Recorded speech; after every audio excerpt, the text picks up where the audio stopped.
Salut à tous et à toutes, bienvenue sur Investir Innover en Afrique TV. Aujourd'hui, nous allons parler du Cameroun Far North Business Week. C'est un grand rendez-vous qui aura lieu à Maroua, la capitale de la région de l'extrême nord Cameroun. Dans cette vidéo, nous allons voir de quoi il est question dans ce projet de modernisation de l'une des plus belles régions du Cameroun. Si vous êtes nouveau sur la chaîne, je vous souhaite la bienvenue. Sachez que vous êtes au bon endroit. Ici, on partage l'information détaillée sur les grands projets économiques qui donneront les orientations aux investissements sur le continent africain à l'avenir. Nous aimerions aussi vous voir prospérer dans vos activités. Et pour cela, nous mettons en place des dispositifs qui peuvent vous aider quel que soit votre domaine d'investissement. En cliquant sur le bouton « Rejoindre » à côté du bouton d'abonnement, vous aurez à coup sûr un moyen de booster davantage votre business grâce à un réseau de personnes qui peuvent être intéressées par votre affaire, un financement en equity crowdfunding, des lives sur l'investissement et bien d'autres contenus exclusifs. Le temps que vous mettez à prendre votre décision de nous rejoindre donne de l'avantage à votre concurrent.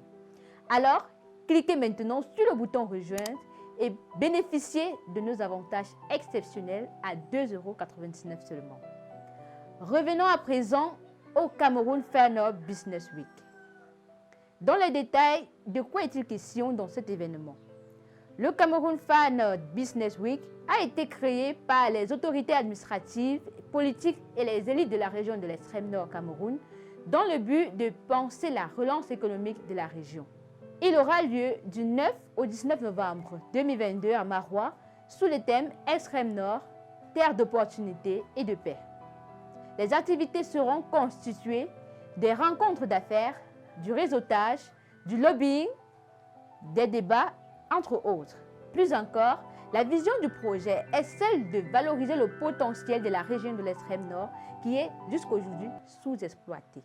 Selon Daniel Kalbassou, président du Conseil régional de l'extrême nord, cette région a le taux le plus élevé de pauvreté du pays, soit 74,3%. Pourtant, elle reste l'une des régions les plus riches en potentiel, dont le soleil, qui pourrait être transformé en énergie photovoltaïque. Se réunissant du 9 au 19 novembre prochain, les élites de la région de l'extrême nord voudraient relancer l'économie de cette région affectée par les attaques de la secte djihadiste Boko Haram, par la pandémie de la Covid-19 et par les changements climatiques. Il voudrait également faire connaître ou vulgariser le plan spécial du président de la République pour la reconstruction de la région et leur propre plan de développement aussi. Durant la séance que ces élites ont eue avec la presse et les investisseurs à Douala, la capitale économique du Cameroun, le président du Conseil régional de l'extrême nord a fait savoir qu'ils ont collecté les véritables besoins de leur population, à partir desquels ils ont élaboré le plan de développement de la région. Ils n'attendent donc plus que les investisseurs pour les rendre opérationnels. En effet, la région de l'extrême nord du Cameroun regorge un potentiel exploitable à plusieurs niveaux: énergétique, agro-pastoral, touristique et humain. Commençons par le dernier, c'est-à-dire le potentiel humain. La région de l'extrême nord est la région la plus peuplée du Cameroun. Environ 5 millions d'habitants au total. Cela représente à la fois de la main-d'œuvre disponible sur le terrain et aussi un nombre de consommateurs important. Bien plus, 60% de cette population est jeune, avec moins de 35 ans d'âge. Cependant, il reste indispensable que cette jeunesse adhère au travail en adoptant les méthodes modernes. En parcourant cet aspect de cette jeunesse du Sahel, il nous vient un peu à l'esprit l'oisiveté dont elle a souvent fait preuve. C'est notamment ce qui a facilité la pénétration de la secte djihadiste Boko Haram dans cette zone du pays. Les jeunes sahéliens n'étaient pas toujours favorables aux activités qui demandent de l'effort. Par conséquent, ils étaient constamment au chômage. Il a été ainsi plus facile pour beaucoup de rejoindre les rangs armés des djihadistes. Par ailleurs, la création de l'université de Maroua et des écoles de formation professionnelle telles que l'École nationale supérieure polytechnique a permis de former sur le terrain une main-d'œuvre qualifiée. On peut désormais trouver sur place des jeunes Camerounais formés en pétrochimie, en informatique, en télécommunications, en génie électrique, l'ingénierie du cuir, l'habillement, l'hydraulique, la gestion des eaux, le génie civil, les sciences sociales, l'agriculture et j'en passe. Penchons-nous à présent sur le côté touristique. Le secteur touristique de l'extrême nord est très riche avec des paysages diversifiés et séduisants. Déjà, le relief est constitué de la steppe, de la savane herbeuse, entrecoupée par des massifs montagneux pittoresques et enchanteurs des Kapsiki et du Romsiki. Sur le plan culturel, les populations de l'arrière-pays constituées d'une multitude d'ethnies ont conservé leur mode de vie, leur artisanat, leurs architectures et leurs créations artistiques. La région de l'extrême nord est aussi célèbre pour le parc de Waza, le lac de Maga, les cases au but, bref, un paysage exotique. En 2014, avant l'entrée en guerre du Cameroun contre Boko Haram, l'extrême nord réalisait déjà des performances touristiques très intéressantes. Elle était classée 25e destination touristique au monde par Bloom Consulting Ranking. Au niveau agropastoral, la région de l'extrême nord Cameroun possède près de 18 500 km² de terres arables sur une superficie de près de 32 300 km². Sur toute cette superficie de terres cultivables, 970 925 hectares seulement sont exploités.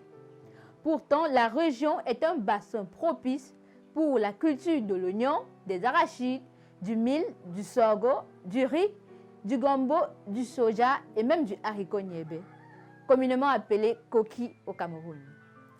À côté de ces cultures, il y a l'élevage bovine, caprine, porcine et même celle de la volaille qui peuvent y connaître un franc succès. Mais tout ce potentiel reste gangréné par l'insuffisance de l'énergie électrique ces dernières années. Pourtant, dans la région de l'extrême nord, le soleil brûle sur la tête toute l'année. Cette région est d'ailleurs classée dans la zone 5, c'est-à-dire les zones du globe recevant le maximum de radiation solaire dans le monde. C'est une source qui pourrait être transformée en énergie électrique gratuite pour les activités des populations. L'investissement qui permettra de relever le défi de l'exploitation efficace et efficiente de la région de l'extrême nord ne pourra pas passer sans le plan de reconstruction de la région engagé par le gouvernement camerounais. Ce plan particulièrement a pour vision de ressusciter toutes les villes qui ont été détruites par les activités de la secte djihadiste Boko Haram. Le dit plan de reconstruction instruit par le chef de l'État Paul Biya s'élève à 1810 822 millions de francs CFA. Ce plan de reconstruction se fonde sur 4 piliers. Le premier est celui de la reconstruction des infrastructures qui ont été détruites par les attaques terroristes, la construction de nouveaux édifices, le bitumage des routes. Elle consiste aussi à remettre sur pied tous les projets qui ont été abandonnés par les entreprises à cause de l'insécurité. Cette phase est estimée à 136 657 millions de francs CFA. Le deuxième pilier du plan de reconstruction de la région de l'extrême nord est celui du développement de nouvelles infrastructures. Elle s'élève à 1 587 millions de francs CFA. Le troisième pilier est celui de la relance des activités socio-économiques des populations en les accompagnant. Il est estimé à 87 67 millions de francs CFA. Et le dernier pilier est celui du pilotage et la bonne gouvernance indispensable à la réalisation du projet de reconstruction. À côté de ce plan, le Conseil régional de l'extrême nord a également élaboré un budget de 600 millions de francs CFA pour son propre plan de développement. Avec tout ce que regorge cette région, elle mérite une attention particulière des investisseurs, surtout que l'insécurité répandue par la secte Boko Haram est maintenant derrière nous. Vous voilà donc servi à propos du Cameroun Far North Business Week. Si vous avez aimé, laissez-moi un pouce, commentez, likez, partagez et surtout abonnez-vous à Investir Innover en Afrique TV pour ne pas rater notre prochaine vidéo. À très bientôt.